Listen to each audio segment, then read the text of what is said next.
안녕하세요, 북스론 카페 여러분. 자, 오늘은 저번 시간에 이어가지고 경제 대공황 관련된 내용을 이제 해보겠습니다. 자, 경제 대공황은 1929년에 일어났는데요.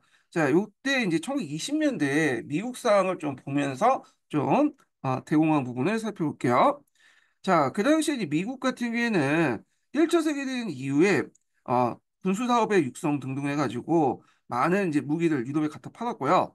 그 과정에서 이제 예전엔 채무국이었는데 이때 전쟁 채권을 이제 뭐냐면 많이 사들이면서 뭐냐면 전 채권국은 이제 부각됐다.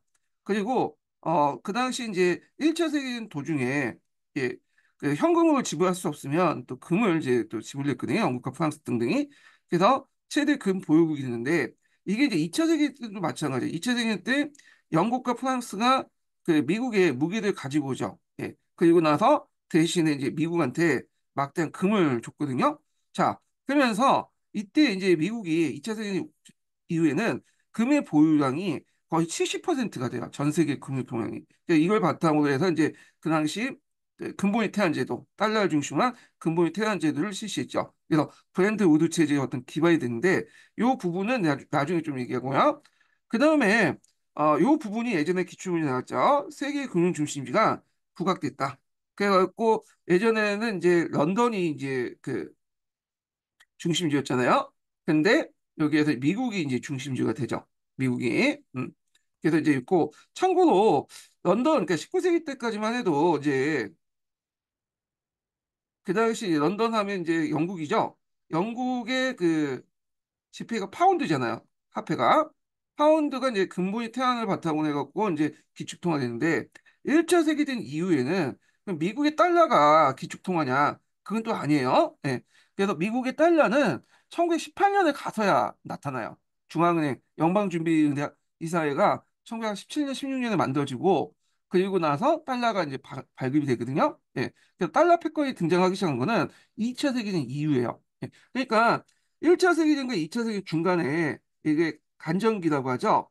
간전기 때 미국이 금융의 중심지였지만 예전처럼 뭔가 기축통화도 뭐 없는 상태였고 그다음에 런던 같은 경우에는 이제 영국 같은 경우에는 나름대로 이제 예전에 경험을 바탕으로 뭔가 이제 최종 그 대부자 역할을 했죠. 그러니까 이제 경제가 어디에서 빵꾸 나면 뭐 메꿔주는 그 역할을 좀 했던 것이 이제 그 영국이었는데 미국은 그런 생각이 없었어요. 그런 경험도 없었고. 예. 그러다 보니까 컨트롤 타워 역할을 제대로 못했죠. 미국이 이제 뉴욕이 중심지였지만 그러니까 세계 공황이 일어나니까 미국은 자국 우선주의를 내세워갖고 내몰라고 그냥 빠져나왔던 거죠. 자기가 어떤 이제 최종 그 대부로서 이제 세계 곳곳에 돈을 빌려준다든지 좀 약간 버틴다든지 그런 식으로 하지 않고 빠져나간 거야.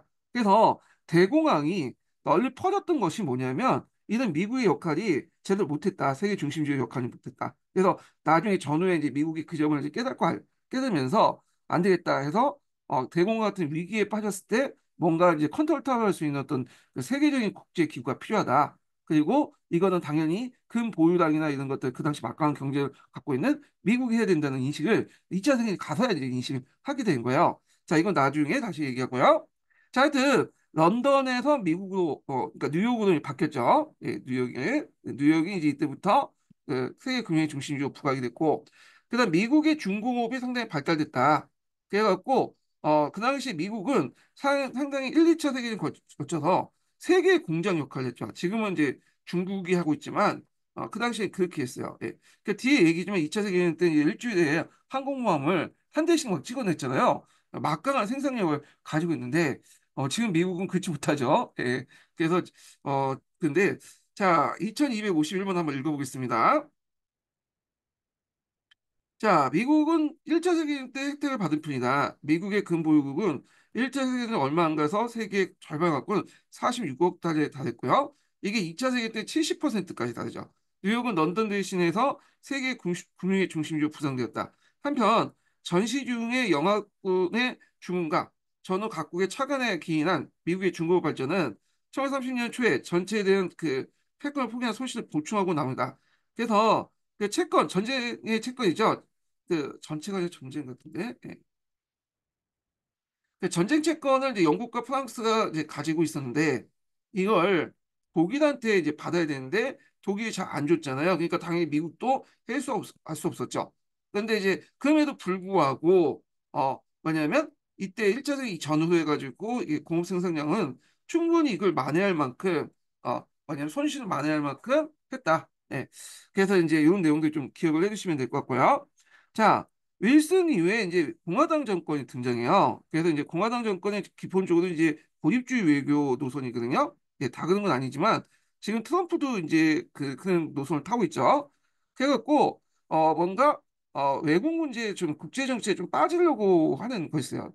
근데 주의할 것은 그럼에도 불구하고 미국이라는 어떤 그 위치 자체가 그 경제력이나 이런 것들이 상당히 막강하기 때문에 그렇다고 해서 또 완전하게 영향력을 행사하지 못했다. 그렇게 말하기 어려워. 근데 정책적으로는 뭐냐면 이렇게 물러났지만 실질적인 영향력을 계속 행사했다. 이렇게 좀 보시면 되고요.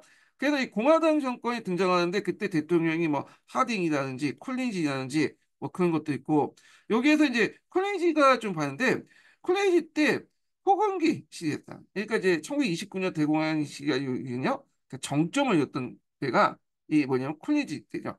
그래서 이제 그때 우리가 알고 있는 금주법 같은 것들 이제 제정했죠. 알카포네가 그때 이제 금주법으로 많은 돈을 벌었잖아요. 자, 그래서 이 콜린지가 1929년에 대공황이 일어났는데 이 대공황에 대해서 그 콜리지 행정부는 좀 안일하게 대처했어요. 예전에도 공황이 몇 번 일어났기 때문에 이런 시장경제 논리에 따라서 공황이 자연스럽게 없어질 거다. 그러니까 내버려둬라라는 자유방임주의를 계속 유지를 했는데 오히려 이것이 훨씬 더 경기를 더 악화시켰죠. 예, 뭐 그런 것들 좀 기억을 해두시면 될 것 같습니다. 예, 자, 그 다음에 이제 뒤에 넘어가서 이제 그때 그 파나마 운하 관련된 내용을 볼게요. 미국 제국주의 관련된 내용인데, 그래서 이제 미국 같은 경우에는 이제 그 앞에서 얘기한 처럼 원로주의를 내세웠잖아요. 네, 그래서 이제 그 아메리카 대륙의 문제에 대해서 영국이나 프랑스 같은 유럽 국가들이 간섭하지 마라. 근데 이제 원로주의는 그 남미 지역을 보호한다는 중남미 지역을 보호한다는 의미도 있지만 동시에 또 뭐가 있냐면 이 중남미 지역은 내 나와바리니까 건드리지 말라는 거야.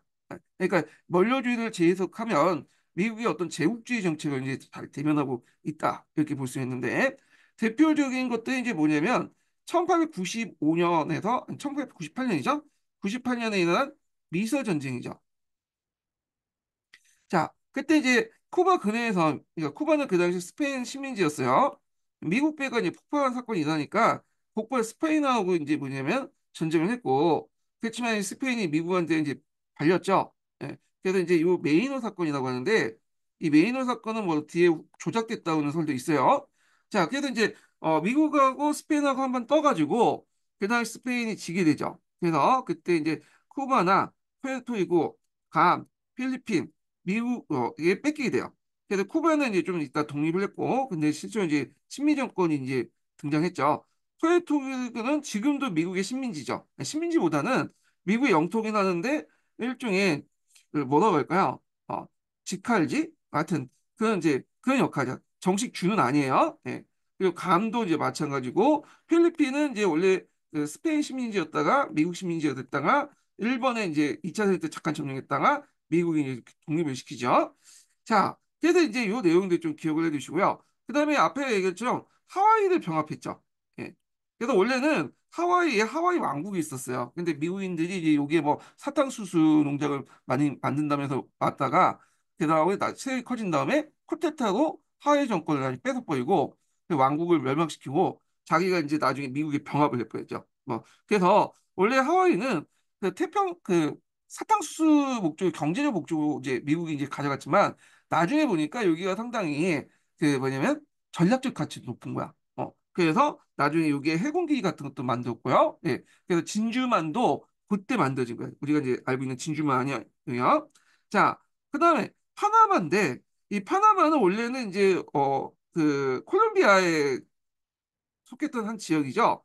그런데 이제 미국이 요 카나마 정부하고 이제 아니, 콜롬비아 정부하고 파나마 운하를 이제 좀 개설하고자 협상을 했는데 미국이 준 돈보다 콜롬비아 그 의회나 정부에서 금융 가격이 너무 높은 거야. 비준도 안 해주고. 그러니까 미국이 차라리 그럴 바에는 파나마를 독립시키자. 그래서 그 파나마의 지주를 선동해가지고 결국에는 이제 뭐냐면 그 반란일으키죠. 그 미국이 지원해주고 그래서 파나마를 독립국가를 만들었어요. 그리고 그 파나마 정부하고 우리가 알고 있는 수에즈 아니 파나마 운하죠. 파나마 운하를 이제 계약을 이렇게 건설하고 그 건설 계약을 하고 자 그때 터무니없는 가격을 이제 불렸죠. 주고 그리고 요 파나마 운하를 중심으로 해서 운하지대 해가지고 요쪽 양쪽 2km씩 해서 이 지역은 이제 미국이 거의 99년 동안 조차를 했을 거야. 예. 그래갖고 나중에 이제 파나마 정부에게 돌려주죠. 지금은 파나마가 여기에 이제 그 정부가 그 운영하고 있는데 파나마가 의외로 잘 살더라고요. GDP가 한 2만 달러 넘나? 그래서 그 큰 수익이 이 파나마 운하에서 나온다고 하는데 하여튼 그 예전에 한번 파나마 운하를 만드는 과정에서 미국이 어떻게 했는가 그 예전에 한번 시험 문제 나왔던 거고요. 자, 그러면 이제 경제 대공황을 이제 들어가고 있습니다. 자, 경제 대공황이 왜 일어났냐? 이렇게 이제 봐야 되는데, 일단은 공황이라는 것들을 이제 좀 볼게요. 공황은 디플레이션이죠. 이 물가 하락이야. 네. 디플레이션은 여러분도 알다시피. 그래서 공급과 수요 중에 뭐냐면, 공급이 더 뭐냐면, 맞는 이제 수요가 적어지는 그 이유가 뭐냐면 이제 구매력이 약화됐기 때문이에요. 어, 기업이 이제 뭐냐면 점점 커지면서 어떤 현상들이 나냐면 이런 식 그 노동 생산성을 올리는 과정을 이제 하게 되잖아요. 그래가지고 이때 이제 그 마크스에 의하면 그 유동 자본인 그 당시 노동력을 좀 깎아내리고 불변 자본인 이제 기계나 이런 생산 설비나 이런 것들 올리고 해요. 그럼 노동자들이 이제 뭐냐면 상당히 일자리 잃게 되죠. 예, 기계 도입하고 노동자 잘라 빠지고 그러면 노동자들 시장에서는 또 구매자잖아요. 그러니까 이들이 이제 구매력이 약해지면 이 공장에서 찍어내는 이제 그 물건들을 소비할 수가 없는 거야. 왜 공장의 물건들 어떻게 했어요? 창고에 쌓아두겠죠. 그러면 이제 물류 비용도 들어가고 보관 비용도 들어가고 그래서 그때는 풍요 속의 빈곤이라는 형성이 나오고 자 공장에서 물건이 안 팔리면 기업은 어떻게 해요? 파산될 수밖에 없겠죠. 그리고 그 기업에게 돈을 빌려주는 은행 또한 파산될 수밖에 없고, 그 은행이 파산되면 또 기업도 파산되고, 또 일자리가 이제 또 감소되고, 이런 악순환의 고리가 형성돼요. 이 공항이. 그래서 이 공항은 1929년 이전에도 여러 번 주기적으로 이제 일어났어요. 주기적으로. 근데 이제 1929년 공항은 요때 대자가 붙은 거는 공항 중에서 상당히 큰 공항이기 때문에 아주 어마어마한 공항이죠. 예. 그래갖고 그 당시 이제 미국 같은 경우에는 이제 이 배경은 비슷비슷해요. 수요와 공급이 붕괴되는 형상등에서 이제 일어났다. 이렇게 이제 보시면 되는데 일단 미국 안에서는 이제 생산 가능한데 노동자 임금은 별로 올라가지 못해서 구매력이 저하됐다는 거 이런 것도 있고요. 그 다음에 소련의 뭐 사회주의 국가인데 그 당시 소련이나 우크라이나 이런 지역에서 이제 뭐냐 막 값싼 예전에 러시아죠. 그 밀 같은 것도 수입을 하고 해서 가격을 이제 뭐냐면 좀 낮췄는데 그렇지 못 그런 것이 이제 못하니까 미국의 이제 농업 생산을 올리는 방식으로 미를 이제 많이 생산했거든요. 이런 것들이 공급 가능이 돼갖고 그렇게 했고 자 등등 해갖고 결국에 1929년 10월 24일 날 뉴욕의 주식 시장이 주가가 대폭락을 하게 돼요. 그래서 여기에서 이제 세계 공항으로 퍼지게 되는데 이때 이제 미국이 그 금융의 중심지였죠. 그리고 미국이 많은 나라에 또 뭐냐면 돈을 줬잖아요. 유흥부흥에 특히 이제 했던 게 미국 자본이에요. 예. 자, 그러니까 이제 세계 미국이 이제 위급해지니까 미국이 예전에 영국 같은 경우에는 나중에 이제 최종 그 대부자 역할을 해서 자기가 약간 리스크가 있더라도 좀 버티고 좀 빵꾸난데 이렇게 도와주고 그랬는데 미국은 그런 생각 없었어. 이 고립주의였고 그런 경험도 없었고 그래서 해수를 냈어요 자금을. 그리고 관세 장벽을 올려놓았죠. 그러니까 이제 미국 채권이 많이 빠지면서 미국 자본이 빠지면서 유럽 부흥은 뭐안 되고 독일 같은 경우는 완전 폭삭 망했죠. 그래서 그 당시 이제 독일도 상당히 경기 침체에 들어갔고요. 자 이런 것들이 세계 공항에 더 영향을 줬다. 미국이 금융의 중심지로서 뭔가 컨트롤 타워 역할을 했는데 그걸 제대로 못했고 오히려 자국 이기주의에 빠져가지고 그 당시 그 자본을 회수하고 보호관세를 만들어 놓고 분립경제를 만들어 놨잖아요. 그러니까 이거에 대응해서 영국과 프랑스도 웃고 그러니까 거기에 이제 경제권 밖에 있는 독일이나 일본이나 이탈리아는 이러지도 못하고 저러지도 못하고 하니까 이제 뭐 전쟁의 어떤 배경이 되었다 이렇게 이제 볼 수 있어요. 자, 그래서 이제 그 미국의 경제공황은 앞에 한 것처럼 생산 가인, 구매력 감소, 그 다음에 해외 시장 축소, 해외 시장 축소가 이제 소련이나 이런 데에서 그 예전에 러시아에 갖다 물건 팔았는데 이런 것들이 이제 안 되니까 그리고 그 다음에 이제 밀도 이제 수입을 못하니까 밀 생산을 높이는 과정에서 오히려 더 많이 높여서 생산력 가인이 일어났고 뭐 등등 이런 것들이 있어요. 자, 그 다음에 이제 어, 주가의 대폭락 있는데 요것도 좀 설명해. 유동부해갖고 유럽에서 예전에 미국에 많이 수출했는데 얘네들 자체적으로 쓴 것도 있어요. 그러니까 미국이 그 수출할 수 있는 게 뭐냐면 여력 없는 거죠. 그러니까 계속 생산을 하는데 밀어내기 지금 중국이 지금 밀어내기 수출하잖아요. 그것도 잘 못하니까 이런 것도 이제 뭐냐 구매 그 생산 가능과 연결됐다 이렇게 보시면 될 것 같고요. 자, 하여튼 1929년에 주가 대폭락이 일어나고 산업이 마비되고 실업자가 증가되면서 전 세계에도 확산됐다는 거. 그러면서 이제 미국, 영국, 프랑스 등등등에서 총계 경제가 강화되기 시작했고요. 예, 그리고 전체주의가 대두됐다.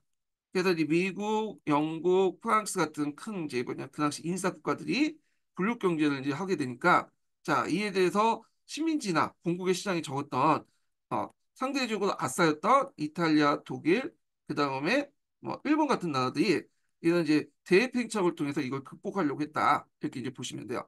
자 그래서 미국도 초창기 때 경제 대공황이 일어나니까 어떻게 대응했냐면 그 당시 대통령 콜리지죠. 콜리지 같은 경우에는 그냥 내버려둬라. 그냥 시장에 의해서 모든 것이 해결될 것이다. 이렇게 해서 했는데 이게 잘 안 됐죠. 예. 그리고 나서 이제 다음 대통령이 됐던 사람이 이제 공화당에서 민주당으로 넘어가게 돼요. 그래서 이제 민주당이었다 이제 뭐냐면 그 루즈벨트죠. 루즈벨트. 제가 말을 잘못했네요. 다시 좀 얘기할게요. 예. 말을 제가 잘못했어. 음. 앞에 이제 클리지 얘기를 했는데 어 헷갈렸어요. 제가 다시 얘기할게요. 콜리지 때 이제 후보기에 있었고, 예, 이 콜리지 대통령 다음이 뭐냐 후보예요. 예, 후보. 예, 그래서 콜리지하고 후보가 이제 공화당 대통령이었군요. 예, 하딩하고, 예, 그래서 후보 때 일어났어. 후보 때. 예, 그래서 좀 건져주세요. 예, 후보 때. 그래서 이제 후보 때 일어났다. 예, 건져주시고. 자, 하여튼 이때 이제 자유방임주의를 이제 되는 게 후보 대통령인데 이 후보 대통령은 그냥 예전에 이제 시장경제 이제 뭐냐면 맡기면 모든 게 다 자유일 거다. 그래서 개인의 자유와 책임을 강조하면서 시장이 모든 문제를 해결할 것이다. 자유적 방위주의를 내세웠죠. 근데 뭐 해결 안 됐죠. 그래서 이제 그때 이제 다음에 민주당 대통령이 됐는데 이 사람이 누구냐면 루즈벨트야, 루즈벨트. 민주당. 네.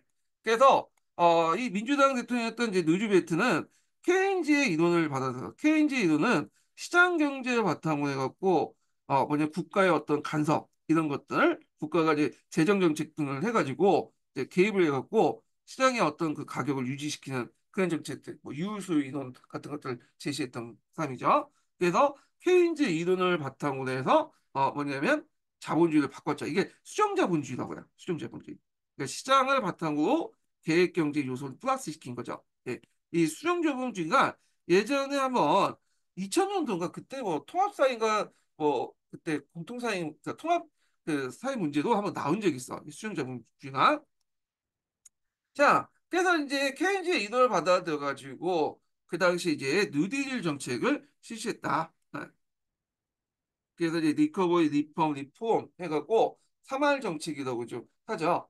그래서 이 누지 정책을 이제 할 수 있었던 게 뭐냐면 이 누즈벨트가 상당히 많은 사람들의 지지를 받고 이제 당선이 됐어요. 그래서 보통 그 예전 같은 경우에는 공화당은 백인이 지지, 공화당은 흑인이 지지하고 민주당은 백인, 그리고 공화당은 북부, 그다음 민주당은 남부 이렇게 하잖아요. 지금은 바꿔 다른 거예요.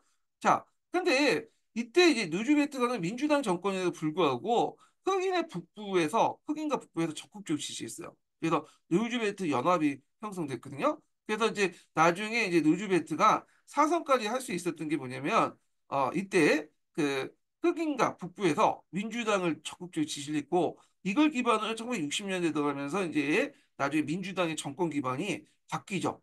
공화당은 이제 남부로 내려오고 민주당은 북부로 올라가고 그렇게 이제 하게 되는데 자 하여튼 그 당시에 이제 루즈벨트가 펼쳤던 이제 CM 정책을 보면 여기 농업조정법이죠. 그래서 이제 정부가 개입해서 농업 생산을 조정하고 가인 생산물을 정부가 매입하는 동시에 계획 생산을 이제 뭐냐면 조절한다. 그래서 정부가 개입해서 수요 공급을 조절한다라는 내용이야. 예. 그래갖고 그 가인 생산물들은 이제 농산물들은 그 정부가 사들여갖고 어디에 이제 보냐면 갖다 버렸죠. 그냥 태평양이나 대서양 가운데 갖다 버렸어. 원래 이제 2차 세계 이후에는 이제 잘 못 먹고 못 사는 우리나라 같은 사람들한테 우리나라 같은 국가들이 좋긴 했지만 그때 그렇게 했어요. 네. 그래서 너무 이제 농업 생산량을 올려놓으니까 문제가 생긴 거죠. 그래서 이걸 이제 조절하기 위해서 한 거고. 그다음 전국 사업보험법은 뭐냐면 그 당시 그 산업마다 어디는 가인 생산하고 어디는 그 적게 생산하는 그 적게 투자하는 그런 거거든요. 그 가인 투자한 곳에다가 좀 정부가 개입을 해갖고 이렇게 이제 뭐냐면 그 가격을 조정하는 식으로 해서 생산량을 좀 낮추고 또 좀 어떤 거는 좀 올리고 이런 식으로 이제 해서 생산 조절과 최저 가격을 이용해 갖고 고임금과 실업자 구제 체계 계획을 세웠던 것이 전국산업보험법이다. 그러니까 정부가 일종의 어, 그 당시 이제 뭐냐면 계획 경제를 했다 이렇게 보시면 돼요. 그래서 그 당시 최저 가격, 그러니까 생산품을 제일 낮춘 거죠. 이거는 그 당시 디프레션이 일어나니까 생산자를 보호하기 위한 거야. 예, 가격을 낮추는 걸 방지한 거고, 그각 분야의 투자나 생산을 정부가 인위적으로 해갖고 개입해서 조절했다. 이렇게 보시면 될 것 같아요. 그래서 그걸 통해서 생산을 조절하고 가격 급증하고 또 임금도 또 인상시키고 그런 정책을 했던 것이 전국산업부문법이다. 이렇게 보시면 되고, 그 다음에 그 사회보장법 같은 거 있죠. 그래서 65세 이상 노인들에게 연금이나 실업자 수당을 비롯해서 주요정부의 빈곤자, 불구자, 무능자들의 구제를 대한 연방정부의 재정 지원했어요. 그래갖고 그 당시 60 이상의 노인들, 실업자 수당, 그 다음에 사회적 약자 이런 것들에 대해서 주정부가 지원해주면 그 당시 그 뭐냐면 연방정부가 주정부에게 뭐냐면 또 자금을 주는 이런 식으로 이제 했던 것이 사회보장법인데 자 이거는 상당히 미국인들의 어떤 이제 정통적 가치관에 좀 유비된 거긴 해요. 왜냐하면 미국인들은 정통적으로 가난한 것은 개인이 책임이다. 왜 국가가 사회가 애들 도와줘야 되냐? 그러니까 너희들 그냥 알아서 하고 너희들 책임이니까 나아서 살아라 이런 논리인데 근데 이 사회보장법은 전혀 그런 건 아니죠. 그래서 60 이상의 노인들, 실업자들, 빈곤자, 불구자 이런 사람들 최저 생활할 수 있도록 지원해 주겠다. 그래서 국가 그 하나는 국가의 이제 개인의 문제가 아니라 국가도 같이 책임져야 된다는 그런 인식을 갖고 있는데 사회보장법도 실시한 것도 경제적 목적도 있어요. 이들에게 돈을 주면서 뭐냐면 유소 수요 자, 유효수요를 높이는, 구매력을 높이는 그런 정책들을 했죠. 그래서 이걸 통해서 시장을 물건을 사면 활성화시킬 수 있죠. 예. 그래서 이제 이렇게 있고요. 그 다음 와그너법 같은 경우 노동자 단결권과 단체 교섭권, 그 다음에 또 여러 가지 이제 SOC 같은 이제 뭐냐 개발 사업을 했는데 그 중에 대표적인 게 테니시강 개발공사죠. 그래서 테네시강에 여러 댐들을 만들어 가지고 이제 뭐냐면 그 했던 거야. 그래서 이 당시 이제 테네시가 유역 개발법이라는 걸 만들어 가지고 했는데 이거는 이제 사회적 간접자본을 확증시킨 것도 있지만 실업자 규제나 공공산업의 합리성을 기여해서 이제 한 거다. 그래갖고 그 당시 정부가 이런 것들을 함으로써 많은 이제 노동력을 이제 흡수하고 그러면 이제 일자리가 창출되는 거죠.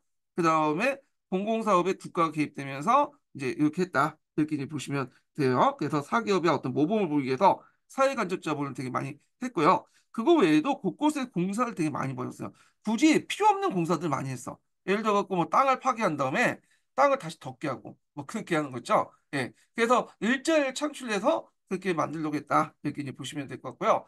이때 테네시강 계곡 개발 공사 등등 해가지고 그때 이제 많은 노동자들이 이제 뭐냐면 거기 몰려서 이제 그 살게 되는데 이때 이제 노동자들에게 이제 후식을 제공해서 그 만든 게 뭐 라스베이거스인가? 그 거기서 그때 만들어졌다고 하더라고요. 뭐 중요한 건 아닌데. 자, 그다음에 여기 안 나왔지만 긴급 은행법 같은 걸 만들었어요. 이게 이제 이게 다른 법보다 이제 더 우선시해서 만든 건데 이게 제일 빨라요. 긴급 은행법이. 그 당시 이제 공황이 발생됐죠. 금융공황. 그러니까 금융공황이 일어나니까 뭐가 이제 일어나냐면 은행에 돈을 맡겼던 사람들이 막 은행에 달려가서 돈을 빼려고 해요. 그 은행이 폭삭 망하기 시작해요. 그래서 정부가 이제 개입을 할 수밖에 없어. 그래서 정부가 지급 보증을 해주는 거야. 지급 보증. 뱅크런을 막기 위해서 지급 보증을 해서 그 당시 은행에서 돈을 빠져나가를 방지하려고 했다. 이렇게 보면 될 것 같아요. 요거는 지금도 마찬가지예요. 네, 지금도 뭐 미국에서도 뭐 자유주의 경제 내세우지만 예전에 한번 실리콘밸리인가 그쪽에 은행이 파산되고 막 위기에 처해져 있으니까 정부가 개입하려고 했잖아. 왜냐면 개입을 안 할 경우에는 금융에 대한 신뢰가 확 전반적으로 낮아져서 대규모 이제 뱅크런이 생길 수가 있거든요. 그러면 미국 쫄딱 망할 수 있어. 예. 자, 하여튼 그래가지고 이제 뉴딜 정책을 했다 이렇게 보시면 되고요. 자, 의회를 보면 미국의 공화를 계기로 해서 종래에 완전한 자유주의가 탈피해서 이제는 정부가 이제 뭐냐면 그 시장에 개입하는 수용자본주의가 이제 형성됐다 이렇게 이제 보시면 될 것 같아요. 그런데 이제 참고로 그 미국이 이제 공황이 그 당시 이제 뉴딜 정책을 통해 극복했냐? 그것도 아니에요. 네. 뉴딜 정책에 극복한 것은 이제 한 2년 동안이었어. 2, 3년 동안은 또 이렇게 나름대로 성공해서 반짝거렸어요. 경기가 다시 살아났거든요. 이제 정부가 이제 재정을 해가지고 돈을 많이 푸니까 했는데 그렇지만 또 불경기가 있나요? 그러니까 실질적으로 이게 뭐냐면 이 누리리 정책을 돌파할 수 있었던, 그러니까 대공을 돌파할 수 있었던 거는 이 누리리 정책이 아니라 1939년에 일어난 2차 세계대전이죠. 2차 세계대전은 이제 뭐냐면 전쟁이 일어나니까 이제 무기를 이제 많이 팔기 시작하고 그리고 군수 산업이 이제 어, 포항을 누리면서 일자리도 많이 창출하고 이런 것들이 다른 산업에 확산되면서 미국이 이제 공항을 벗어나게 됐다 이렇게 보시면 돼요. 그래서 경제적으로 볼 때 이런 재정 정책을 해가지고 풀어가지고 돈을 풀어가지고 이렇게 했던 거는 일시적으로 경기를 향상시킬 수 있지만 장기적으로 볼 때는 상당히 후폭풍이 크다는 거죠. 예, 물가도 오를 수 있고 그런 것들 그리고 이제 기업의 돈줄을 말릴 수도 있어요. 왜냐하면 정부가 재정을 이렇게 많이 풀면 그만큼 또 채권을 많이 발행해야 되잖아요. 그러니까 정부 채권이 시장에 내려가면 미국 같은 경우에는 이제 그 국내 그 기업들 같은 게 채권들이 팔리지 않아. 이걸 이제 보통 부채 국가라고 하는데 그 미국 기업들이 이제 뭐냐 침체될 수가 있거든요. 세상 금융 돈을 못 받지 못하니까 그래서 미국의 어떤 사금융 그 사기업의 어떤 돈줄 맞기 때문에 장기적으로 볼 때는 그렇게 좋은 것은 아니에요. 예. 그렇지만 일단 뭐 2, 3년 동안 반짝거렸다. 그렇지만 실제 공황을 할 수 있었던 건 1939년에는 2차 세계대전이었다. 이렇게 보시면 될 것 같아요. 자, 하여튼 다른 나라의 대응을 보겠습니다. 요거 저 하기 전에 그 당시 이제 외국 그 외교 정책 변화 좀 볼게요. 여기는 안 적어놨네.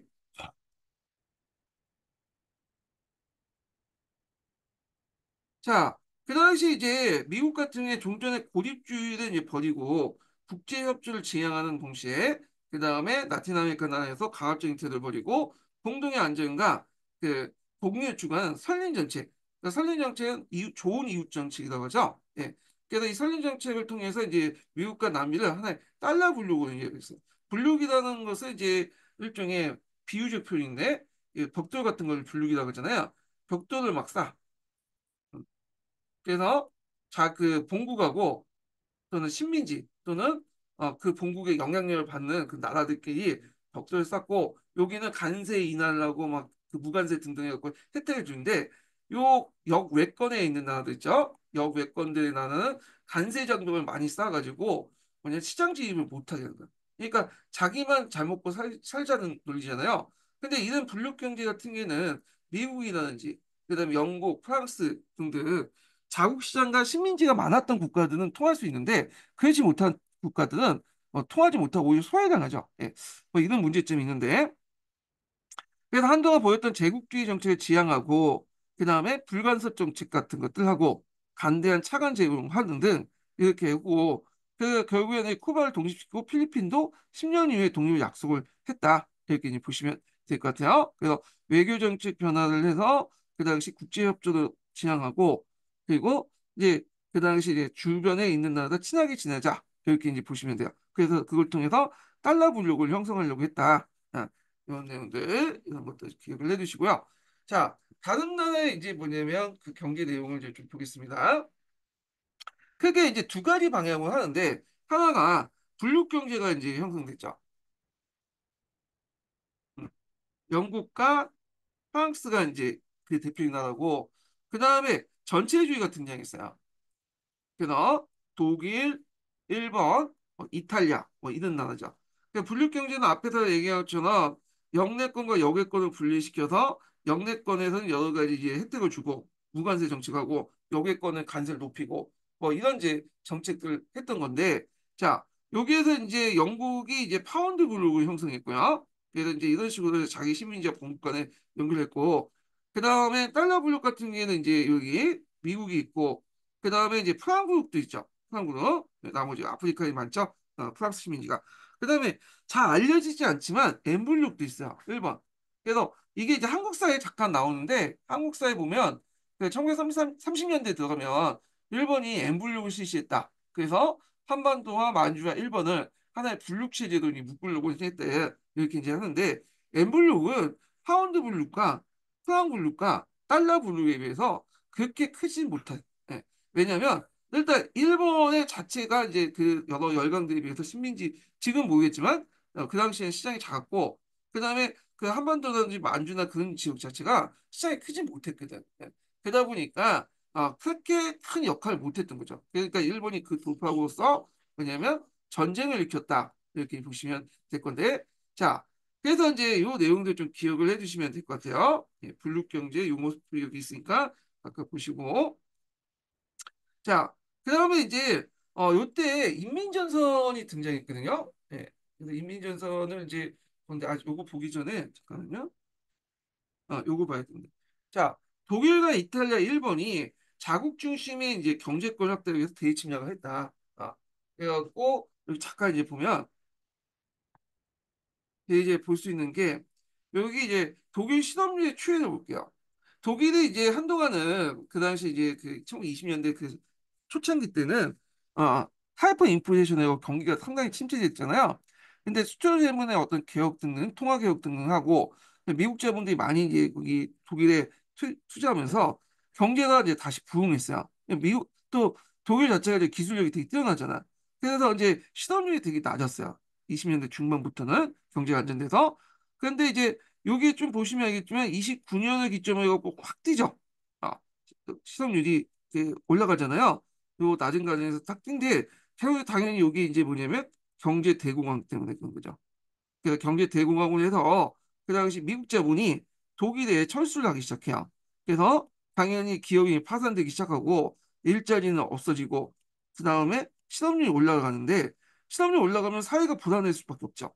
그러니까 이때 항상 뭐냐면 극운이 극찬이 하면서 이렇게 뭔가 가격화돼 등장해. 예. 그래서 이때 극우 정당이었던 이 나치가 상당히 세력을 확장시켰어요. 그래서 나치가 보면 이때부터 적극적인 이 포를 이제 받기 시작하죠. 그리고 나서 결국에는 이제 나치가 1933년에 집권을 하게 되죠. 그래서 나치 같은 경우에는 이게 합법적인 그 뭐냐면 선거를 통해서 정권을 장악했던 건데, 이들이 이제 선거를 통해서 정권을 장악하니까 수권법 동원해갖고 바이메르 그 헌법을 무력화시키고 결국에는 독재를 하게 되는 거잖아요. 예. 자, 하여튼 이 나치 같은 이제 정당들이, 극우 정당들이 그 당시 이제 독일에 확산됐고, 일본도 마찬가지죠. 예. 그래서 일본 같은 경우에는 이제 그 나중에 일본 살 때 좀 했지만 일본의 군부들이 이제 부각되고 이제 정권을 장악할 수 있었던 것도 대공황이죠. 참고로 이탈리아 같은 경우에는 이탈리아는 파시즘, 그러니까 이제 무솔리니 정권을 장악한 거는 요하고 상관없어요. 이거는 1922년이에요. 22년. 예. 그래갖고 요때는 이제 나중에 좀 여러 가지 이제 배경을 한 거고, 실질적으로 이 대공황은 이탈리아하고 상관없고, 다만 이탈리아가 대공을 받고 나서 그걸 이제 무솔리니이 팽창주의 정책을 통해서 대침략을 했다. 근데 정권 장악하고는 상관없어요. 대공황은. 그리고 예전에 한번 기출문에 나왔던 거죠. 예. 그래서 요 관련된 내용을 한번 읽어보겠습니다. 예. 그리고 이제 여기 보면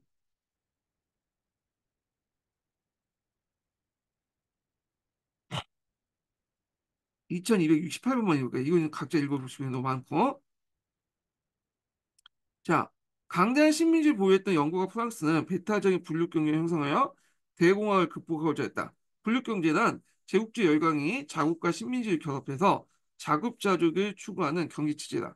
영국과 프랑스는 보호관세 정책을 통해 외국 상품의 수입을 제한한 편, 가인 생산된 자국 상품을 식민지에 판매하고 원료와 식량을 확보했다. 그로 인해서 식민지 경제는 위축되었고 식민 민중들은 대공황으로 한층 강화된 제국주의 정탄에 시달렸다. 뭐 이런 내용들 좀 기억을 해두시면 될 것 같아요. 자, 그 다음에 넘어 인민전선을 이제 보겠습니다. 자, 인민전선은 이제 프랑스에서 형성됐던 건데요. 프랑스 안에서도 이제 극우 세력들이 이제 형성이 돼요. 그때 대표적인 극우 세력이 예전에 한번 시험 문제 나왔던 앙시옹 프랑스의 지단 극우 세력이죠. 음, 아주 배타적 민족주의 세력이라고 보시면 돼요.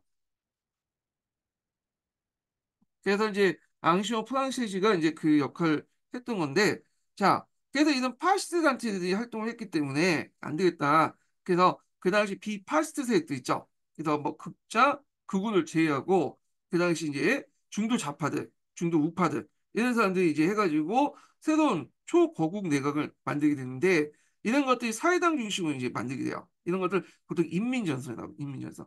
이것도 이제 코민테르의 어떤 지식 때문에 만든 것도 있어요. 네.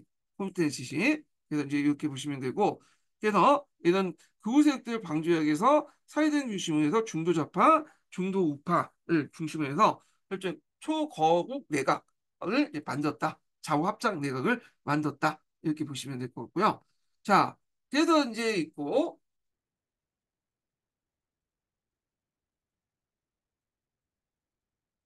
여기 뭐 좌파 세력으로 돼 있는데, 인민전선 좌파 세력을 중심으로 만들었지만 중도 우파도 일부 포함되어 있어요. 예. 그래서 그 사회당을 중심으로 만들었던 단체거든요. 그래서 인민전선 내용인데 이렇게 있고 음, 자 그다음에 이제 전체주의 대두와 이탈리아 그 뭐냐면 파시즘을 좀 보겠습니다. 아, 자 전체주의 등장 배경 같은 건데 이거는 뭐 각자 읽어보시고 나치즘하고 파시즘 볼게요. 전체주의는 일단 전체주의 뜻이 뭐죠? 전체주의는 개인보다도 전체를 강조하는 거야. 그래서 개인보다는 민족이나 전체가 이제 국가잖아요. 민족이나 국가를 뭐냐면 늘 강조하는 거다. 그래서 무솔링이 예전에 한번 유명한 말 있죠. 모든 것에는 국가 안에 있고 국가에는 아무것도 없다. 국가에 대립하는 것은 아무것도 없다. 그래서 있는데 자 이런 것들이 특징이다. 그래서 이때 이제 전체주의는 세 가지가 있죠. 그게 이제 뭐냐면 나치즘 독일에서는 그 다음에 이탈리아는 파시즘 그 다음에 이제 그 소련의 스탈리니즘 이렇게 이제 세 가지가 있다 이렇게 보시면 될 것 같고요. 자, 그중에 이제 우리가 시험 문제 많이 나오는 이제 전체주의는 나치즘과 파시즘이잖아요. 그래서 이 파시즘이 먼저 생기고 그 다음에 나치즘인데 보통 나치즘 안에 큰 범위에서 파시즘 안에 이 나치즘 포함되어 있어요. 근데 여기서 그냥 나치즘, 파시즘을 좀 구분해 볼게요. 나치즘은 독일, 파시즘은 이탈리아 이렇게 볼 수 있는데 나치즘, 파시즘은 일단은 공통점이 있어요. 왜냐하면 나치즘의 정치 이념은 그 극단적 민족주의와 반지성주의 극한 전제주의 독재적인 점에서 이탈리아 파시즘과 유사해. 음, 극단적 민족주의. 반지성주의. 근데 좀 나치와 파시즘에는 좀 다른 게 있어. 왜냐면 나치즘은 파시즘에 비해서 좀 더 독재적이고 그 다음에 파시즘이 없는 인종주의에 입각한 유대인 박해가 있어요. 이게 좀 있어. 그래서 우리가 파시즘, 이제 무솔린 같은 사람들은 정권을 장악할 때 일종의 이제 군부나 우익이나 그 다음에 뭐 왕당파의 지원을 받고 이제 정권을 장악했거든요. 그리고 물론 이제 독재는 했어요. 그렇지만 항상 견제 세력은 좀 있긴 있었어. 왜냐면 아직까지 국왕이라는 존재가 있잖아요. 예. 그러다 보니까 이제 나치즘보다는 그게 이제 뭐냐면 덜 독재적이었죠. 물론 독재적이었지만 예. 근데 나치즘 같은 경우에는 견제색이 없었죠. 예, 이런 것도 있고 그다음 무솔링은 인종주의자는 아니에요. 이 사람은요. 그래서 이제 그 히틀러가 이탈리아에 뭘 요청했냐면 삼국동맹 맺고 나서 유대인들 좀 잡아와라. 그러니까 이거에 대해서 이제 그 무솔링이 싫어하고 협조를 안 했다고 그래요. 근데 나중에 이제 협조한 것은 이 사람이 나중에 이제 그 쫓겨나가지고 저 북부 지역에 일종의 계대정국 그 독일의 계대종국을 만들고 나서 어쩔 수 없이 이제 협력한 건 있지만 이 파시즘 안에는 인종주의 색깔이 상당히 약했다. 그래서 요거 관련돼 갖고 예전에 한번 기출문이 나왔던 거거든요. 네. 그래서 이런 내용도 좀 파악해 두시면 될 것 같고요. 자, 그러면 이제 먼저 이제 여기 보면 이제 그 이탈리아 파시즘과 관련된 내용을 보겠습니다. 이탈리아 파시즘은 상대적으로 나치즘에 비해서 시험 문제가 거의 안 나왔다고 보시면 돼요. 03년 기출 때 한번 나오고 예전에 뭐 사지선단 때 독일의 그 파시즘하고 좀 비교해가지고 시험 문제 나오고 그랬어요. 네, 한 두세 문제 나왔나? 네, 단독 문제는 딱 한 문제 나왔고. 자, 이탈리아 파시즘의 특징. 일단 파시스 독재, 일당 독재고 국가지상주의, 군국주의, 팽창주의죠. 예. 그래서 이제 요 연설 내용들 좀 보는데 여기 보면 이거 예전에 한번 기출문제 나왔던 거죠. 무술의 파시즘 독재를 볼 수 있는 대표 연설 내용인데 자, 보면 반개인주의적 파시스트 국가의 중요성을 강조하고 보전적 자유주의를 반대한다. 파시스트 국가의 개념은 모든 걸 포괄하며 국가를 떠나서 인간의 영혼과 가치도 존재하지 않는다. 모든 의미에서 파시즘 전체주의다. 요거 시험 문제 나왔던 거죠. 어떤 단체도 국가를 떠나서 존재하지 않으며 따라서 파시즘은 사회주의 반대한다. 요게 국민이 국가를 발생한 것이 아니라 국가가 국민을 창조한다. 그래서 이게 03년 기출문제 나왔거든요. 그래서 03년 기출문제에 여기 가로 쳐놓고 여기 안에 들어갈 말을 국민, 국가, 그다음에 창조라는 말을 세 개도 연결시켜 갖고 쓰시오 이렇게 했어요. 그래서 저는 그거 못 썼어 그때. 근데 이제 쓰는 분도 있더라고요. 예, 저는 좀 약간 우둔해가지고 뭐 이제 도저히 생각이 안 나더라고. 근데 대충 이제 뭐냐 눈치 빠른 분들은 이게 쓴 것 같아. 그래서 국민이 국가를 발생하거나 국가가 국민을 창조한다 이런 말을 이제 쓴 거죠. 예. 그래서 이제 요거 관련돼 갖고 예전에 03년 기출문이 나왔다는 거죠.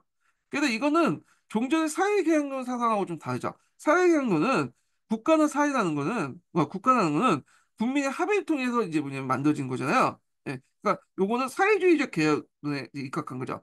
근데 요거는 거꾸로 그게 아니라 국가가 거꾸로 국민을 만들어낸다는 거야. 예. 국민이 국가를 만드는 게 사회개혁론, 정통적인 어떤 사회개혁론의 생각하고는 위배되는 그런 것들인데, 자, 요거 예전에 한번 기출문제 나왔던 거고요.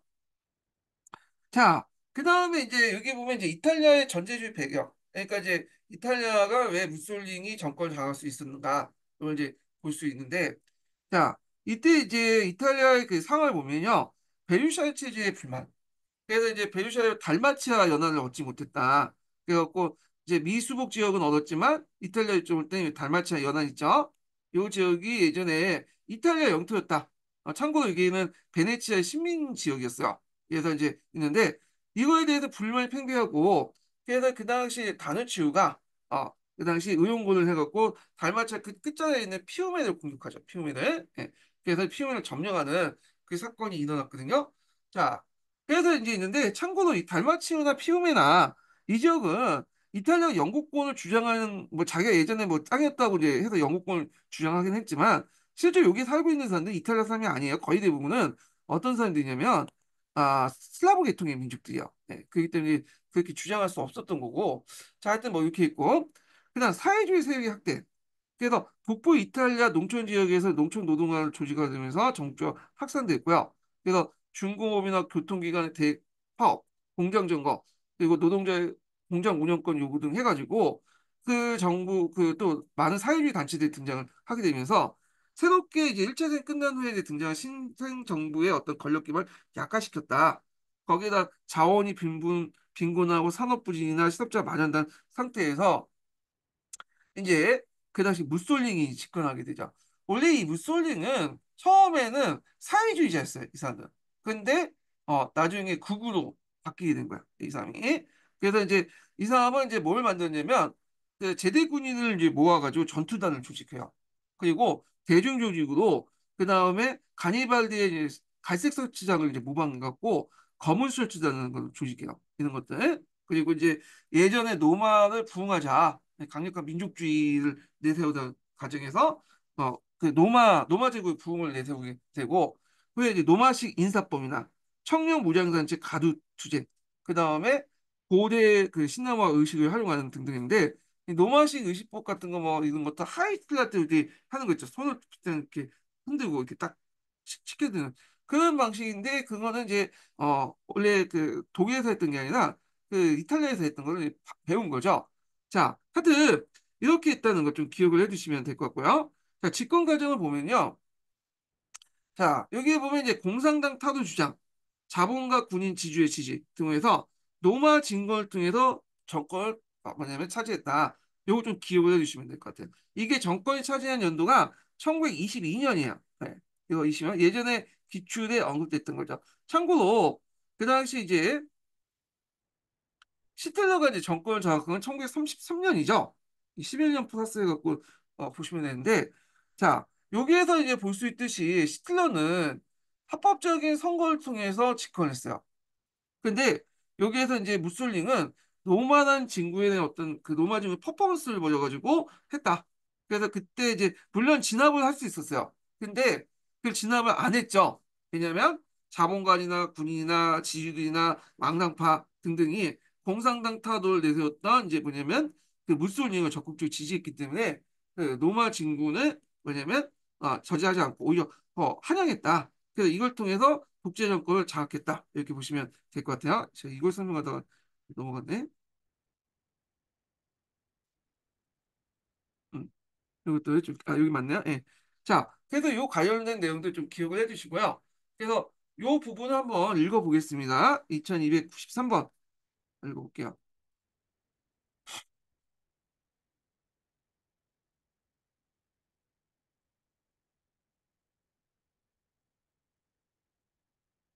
자, 여기 보면 서양사 강의에 있는 내용인데요.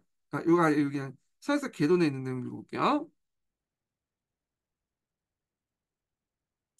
자, 그의 파시스당은 미미한 집단으로서 사회당의 이탈자, 그다음 제대군이 소시민층을 구합했으나 점차 모든 계층의 청년들이 강공에 참가하여 1921년 2월에 당원이 10만 명을 불어넣고 22년에는 30만 명이 되었다. 그들은 폭동과 테러 행위를 일삼았으며 공산주의와 사회주의자 그리고 노동의 지도자와 반파시스트 정치가들을 공격하고 살해했다.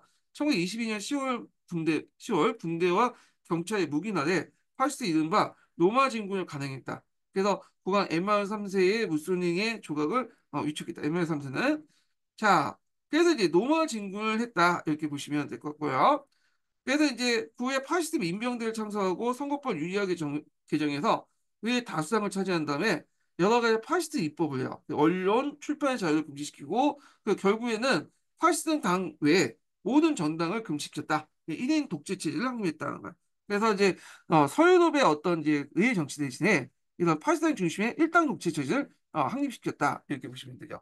그리고 이제 대외침략을 강화했는데 이 사람이 내걸었던 게 뭐냐면 예전에 노마를 부흥하자 이런 거잖아. 그러니까 노멀 부흥하기 위해서는 뭔가 이제 좀 큰 사업을 벌이고 영토를 확장시켜야 되지 국민들에게 그 설득이 될 거 아니에요. 그러다 보니까 이제 여러 곳을 이제 뭐냐면 하죠. 그래서 알바니아를 보고 가고요. 그다음에 앞에서 얘기한 포우메 같은 거 있죠. 피우메다 또 하는 그 지역 있죠. 여기 이제 이걸 접수하고 그다음에 예전에 한번 시험 문제 나왔던 게 에티오피아를 침략했어요.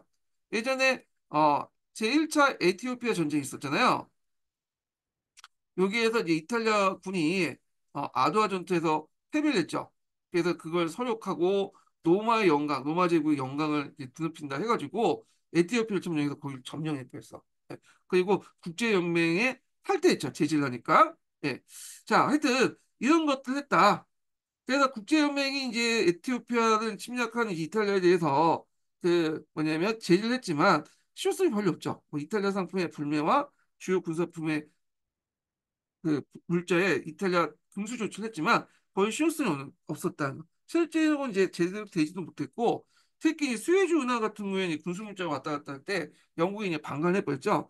그래서 이런 등등해 가지고 결국에 에티오피아를 점령을 했고요. 에티오피아는 몇 년 동안 43년인가 42년인가 그때 가서 이제 회복이 돼요. 연합군에 비해서.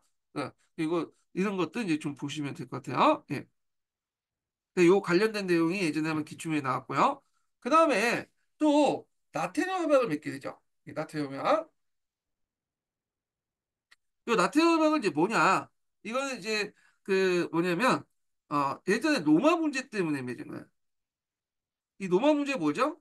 그다음 이탈리아 통일하는 과정에서 그다음 이탈리아 중앙정부가 그 당시 로마와 교황령을 원래 여기가 이제 교황이 통치했던 곳이잖아요. 먹었잖아. 그래서 이것 때문에 교황하고 이제 이탈리아 정부 간에 어떤 갈등 사항이 계속 남았는데, 자, 이걸 이제 뭐냐면 그 무솔리니 입장에서 해결할 필요가 있었어요. 왜냐면 그다음 이탈리아 전 국민의 상당수가 다 카톨릭교도잖아. 그러니까 국민들의 지지를 지지 얻기 위해서는 이 로마 문제를 어떻게든 해결하려고 했거든요. 그래서 이제 그 교황하고 맺은 게 그 나트랑 협약이야. 그래서 나트랑 협약에 따라서 이제 바티칸이란 도시국가가 독립하고요. 대신에 공항은 이탈리아 왕국, 그러니까 교황령이죠. 정확히 말하면 교황령 포기하고 대신에 카톨릭 국교하고 이런 것들을 이제 했다. 네. 이탈리아 왕국을 포기하는 거는 교황령을 포기했다는 거거든요. 이거 지우시고 여기다가, 자, 그래서 이제 오늘 또 문제가 됐던 노마 문제를 해결했다. 이렇게 보시면 돼요. 자, 근데 이것 때문에 교황이 욕을 되게 얻어먹었어. 왜? 파시스트와 협력했다. 이렇게 했는데, 그래서 이제 교황이 파시스트와 협력하는 건지 몰라도 우리 일제 강점기 때 천주교 있죠? 천주교는 정교 분리를 내세우면서 이제 약간 기독교에 비해서 그런 이제 어떤 그 독립운동에 좀 약간 그 소극적으로 대응했죠. 뭐 의민당 같은 단체도 있긴 하지만 되게 총격 그렇죠. 그런데 이제 그 이유가 뭐냐면 교황이 팔센트가 손을 맺고 있었기 때문에 어, 그 천주교 입장 올 때는 이제 뭐냐면 정교 분리해서 일종의 독립세 운동을 이제 안 하려고 했던 거고, 그리고 굳이 일본도 이걸 건들지 않았어요. 천주교는요. 예. 그래갖고 일본도 아까 삼국동맹을 맺었고 교황이 대단한 존재잖아요. 세계적인 조직망을 갖고 있잖아요. 그러니까 얘는 노터치했어. 네, 노터치. 자, 그런 내용들 이제 있다. 이렇게 보시면 되고요. 그 다음에 협동종합국가라는 걸 이제 볼게요. 이게 약간 이제 뭐냐면 사회주의적인 어떤 성격을 좀 띠고 있어요. 좀 보면 내용을 보면 이게 아마 이제 그 무솔링이 젊었을 때 사회주의였거든요. 예. 그러니까 이제 이게 알게 모르게 영향을 받은 건데 무솔링은 의회 정치를 부정했죠. 의회 정치. 이거는 뭐 무솔링뿐만 아니라 그냥 대개 보면 전체주의 국가들의 특징이 의회 정치 부정한 거야. 스탈리니즘도 그렇고 나치, 파시, 그다음에 이탈리아 그 일본의 군국주의도 다 의회 정치를 부정한 건 공통점인데 하여튼 의회 정치를 부정하고 일당 독재 정치를 했단 말이에요. 이 사람은요. 그리고 일당 독재 정책을 이제 보조하는 측면에서 협동조합을 적극적으로 이용했어요. 예. 그리고 의회 대신에 협동조합을 중심으로 해갖고 어떤 위견을 수렴하고 정책을 결정한 경제를 통제하려는 그런 것들을 했는데 이 내용을 보면요. 파시스 노동연맹이라는 것을 만들어요. 그래서 이 파시스 노동연맹이 노동계약을 이제 합의할 수 있는 유일한 권한을 획득하고 그 안에서 이제 뭐냐 6개 산업부문과 노동자의 조합만 인정해. 아, 그래서 아니 6개 산업부문과 노동자의 조합 같은 이제 그 다른 조합도 있죠. 그러니까 이제 쉽게 말하면 불육계층 있죠. 불육노동자, 그 육체 노동자고 하이트계층 이제 그 노동자 있죠. 요 계층들의 노동자를 그 조직을 만들었다고 보시면 돼요.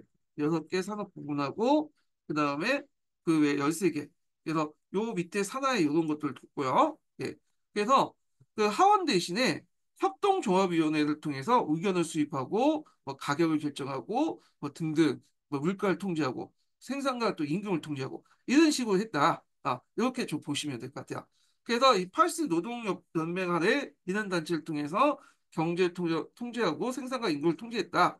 그래서 이제 계급 이익을 국가 이익에 종속시키는 그런 역할을 했다는 거. 당연히 이 팔순 노동연맹은 누가 이제 차지했던 거야? 거기 이제 그 파시즘 세력들이 이제 차지하고 이제 지도를 했겠죠. 예. 자, 그런 식으로 이제 뭐냐면 의회 정치를 포기하고 협동조합 국가 같은 형태를 이제 만들면서 이제 했다. 그래서 내용들 좀 기억을 해두시면 될 것 같고요.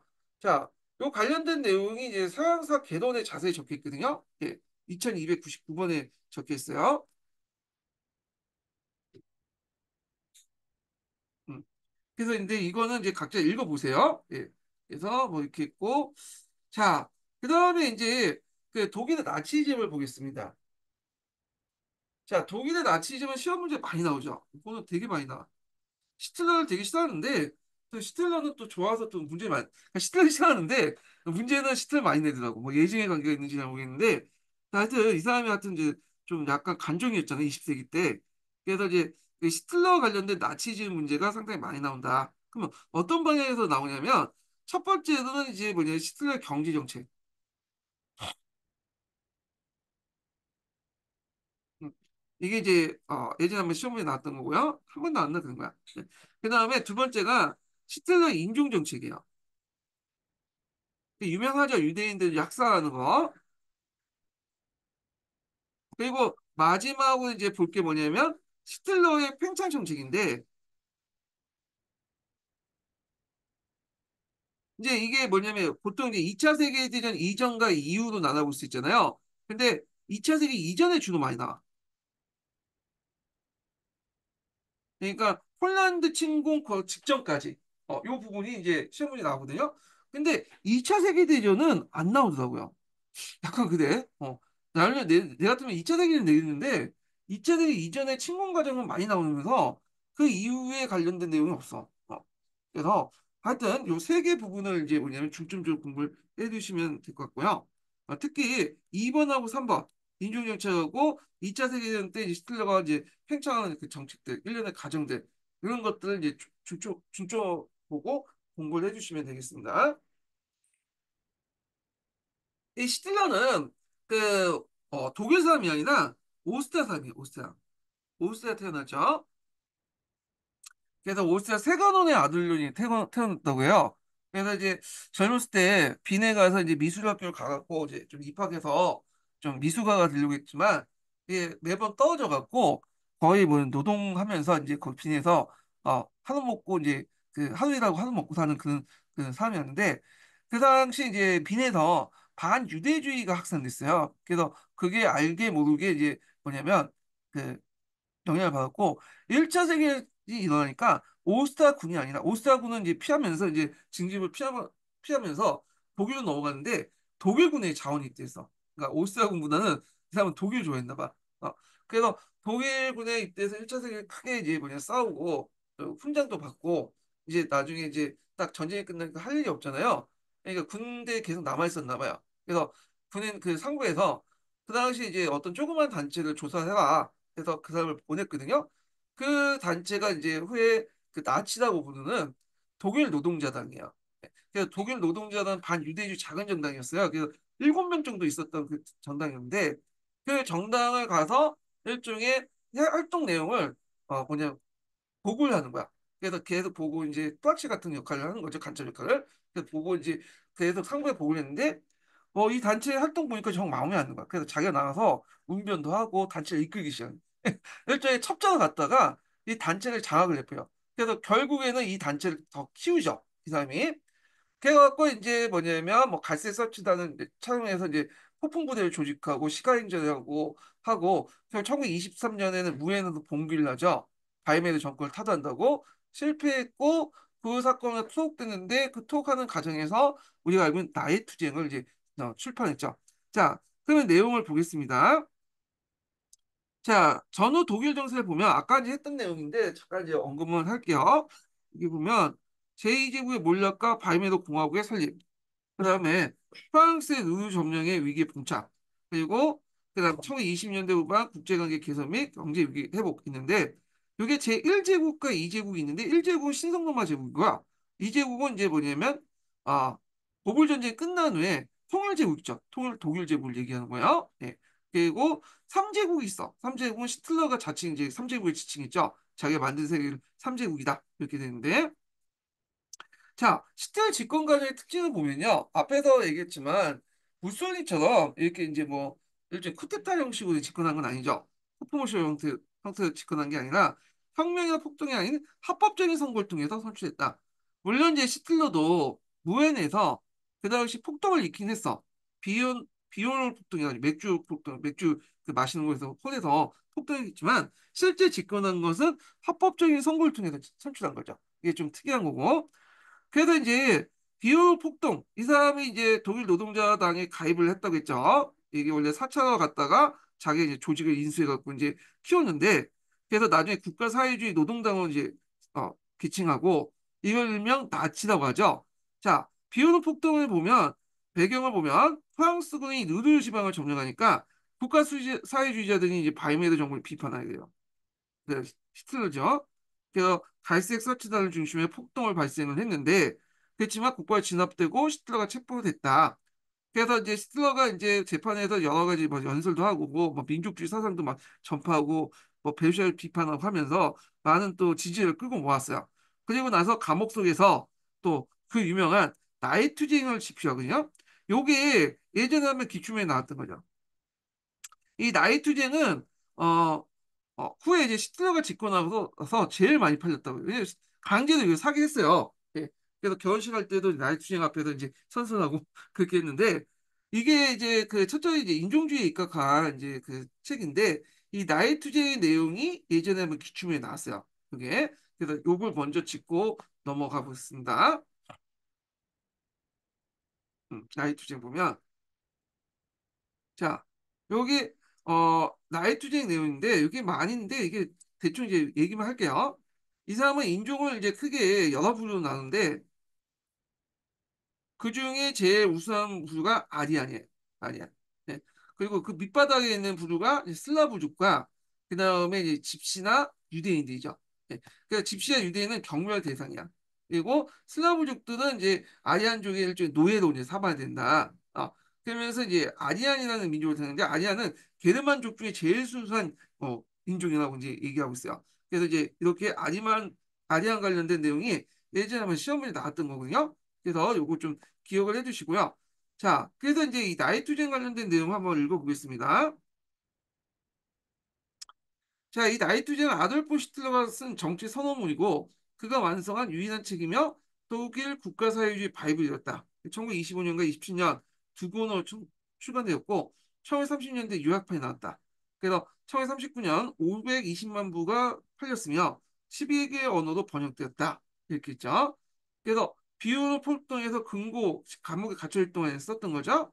그래갖고 이제 젊은 시절 제1차 세계대전 독일 패망에 대한 배신감 등을 피력했으며 민족주의 이데올기를 포함하여 아리아인들을 천재 민족으로 유대인들 그 동물로 규정했다. 또한 슬라브인과 러시아의 마르크스 주제를 희생시키더라도 동유럽의 이제 생존권을 이제 그 만들어야 돼. 생존 공작. 그러니까 아리안이나 이제 하여튼 게르만 독일인들이 살 수 있는 어떤 생존 공간을 만들어야 된다는 걸 연습했고 프랑스에 대한 복수를 다짐했다. 시트가 1924년 12월 감옥에 나온 뒤 국가사회주의 운동이라는 이름으로 제2권을 완성시켰다. 이렇게 했고요. 자, 그래서 그 나이트제는 가장되고 장황하며 종잡을 수 없고 이치에 맞지 않는 것으로 여겨져 왔으며 초판에도 틀린 문법이 접지 않았는데 그것은 히틀러가 제대로 교육을 받지 못하는 것을 반증하고 있지만 이 나이트제에 있는 내용들이 후에 히틀러의 정책에 반영했다. 큰 영향을 줬다는 것도 있죠. 그래서 이 나이트제 중에 후에 정권 잡음에 히틀러 어떤 청사진을 제공해줬다. 이렇게 이제 보시면 될 것 같아요. 네. 자, 그래서 이제 있고 다시 넘어가서 자 시대 권력 장악 방법 보면 무솔링하고 약간 비슷해요. 예. 그래서 무솔링도 이제 연설 되게 잘하고 했는데 이 사람도 연설 되게 잘했어. 대중 연설이 되게 뛰어났다고 그래요. 그리고 이제 그 갈고 십자가 같은 어떤 상징적 무대를 되게 이용했죠. 하케 크루이츠라는 요분도 이제 다 아시겠죠 이거 이렇게 있고 그래서 어 그 스트레식 인사 방식, 그 다음에 그 에세이, 그래서 이제 그 에세이를 조직했는데 이 갈색 설치단을 조직했죠. 그러다가 나중에 SS를 또 조직해. 그 에세이가 말 안 되니까 이 SS를 이용해서 에세이를 또 조직을 제거하죠. 자, 그 다음에 히틀러는 이 라디오나 같은 대중물질을 잘 이용했어요. 그래갖고 이제 대중매체나 영화나 이런 걸 이용해갖고 선전선동을 되게 잘했다고 했죠. 그래서 이때 이제 뭐 내세운의 반유대주의. 그래서 그 당시에는 어떤 이제 그 생각을 갖고 있었냐면 1차 대전 때 우리가 충분히 이겼음에도 불구하고 졌던 건 뭐냐면 그 당시 이제 누구야? 아, 그 유대인과 사회주의자들이 우리의 등을 칼을 꼽아서 그렇다. 그런 이제 어떤 피해망상에 시달리고 있었거든요, 독일인들요. 그걸 적절하게 이용했죠. 그래갖고 그 당시 반유대주의는 계급과 당파를 초래해서 호소력을 가졌다. 이렇게 보고요. 자, 지지 기반을 보면 되게 노동자 계층은 사회민주당을 지지했어요. 그리고 부유자 세대들은 정통적인 어떤 보수 정당을 지지한 반면에 정통적인 지지 정당이 없었어요. 주로 어떤 사람들이면 독일의 중산 계층과 소시민 계층이야. 이들은 항상 이제 뭐냐면 어, 자본가에 대한 어떤 분노도 있었죠. 왜냐면 얘들이 이제 제대로 월급을 주지 않는다, 부를 독식한다, 그런 불만도 있지만 또 사회주의자에 대한 어떤 두려움도 있어. 잘못하면 자기 재산을 이제 뺏길 수 있겠다. 자, 그래서 처음에 이제 그 시틀러가 정권을 장악하는 때 내섰던 게 반자본가, 그 다음에 반사회주의야. 근데 시트러도 이제 막 선거운동하면 이제 돈이 필요하잖아. 그래서 처음에는 자본가들 막 비판했는데 이게 포기했어. 돈을 얻어야 될 거 아니야. 그래서 포기하고 어디에 초점을 맞췄냐면 반사회주의에 초점을 맞췄죠. 그래서 당시 이제 노동자 계급들이나 사회주의 세력들의 부각에 뭐냐면 두려움을 느꼈던 독일 중상층을 적극적으로 끌어내려고 했다. 이렇게 이제 보시면 될 것 같아요. 자, 그래서 이 부유자 계층들은 초기에는 나치의 반자본주의, 반자본가 정책 때문에 부유자 계층의 지지를 받지 못했지만 나치가 나중에 정권을 장악하는 과정에서 자본가의 협력 태도를 보이니까 그 당시 사회주의의 어떤 위기의식을 느꼈던 부유자 계층이 적극적으로 나치를 지지했죠. 예. 그래서 이제 서로 간에 정경 유착이 일어났다. 이렇게 보시면 돼요. 또 나치 같은 경우에는 이제 부유자들의 어떤 생산시설을 적극적으로 이용할 필요가 있겠죠. 얘네들 통해서 이제 군수공업 같은 것들을 육성할 필요가 있고요. 예. 그래서 이렇게 이제 보시면 되고, 자, 그러면 나치가 이제 정권을 장악할 때 큰 역할을 했던 것이 그 당시 경제 상황이에요. 예.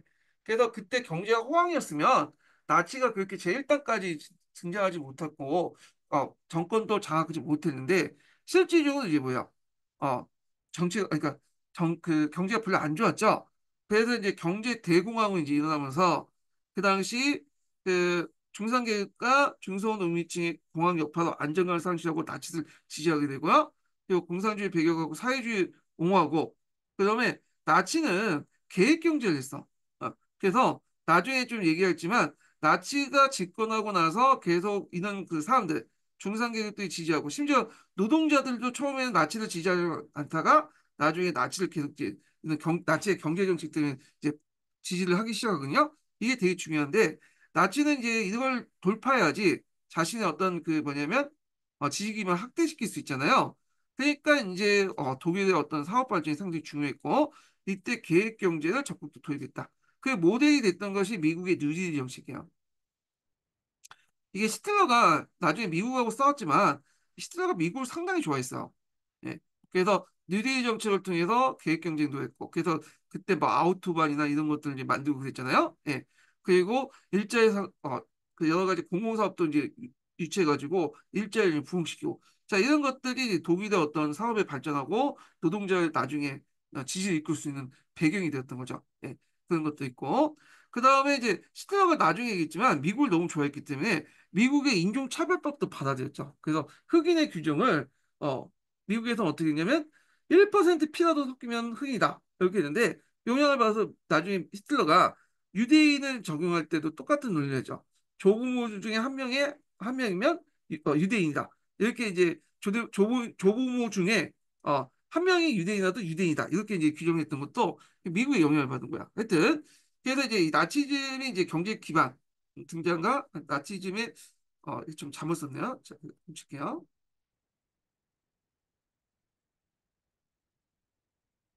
등장 배경 및 경제적 어, 기반, 경제 정책 이렇게 쓰면 되겠네요. 예. 그래서 이렇게 있고 이런 내용들 좀 기억해 주시면 돼요. 나치의 등장 배경 및 경제 정책 네.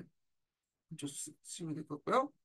자, 그다음에 이제 그 외에도 뭐 나치당의 여러 가지 정책들이 있는데요.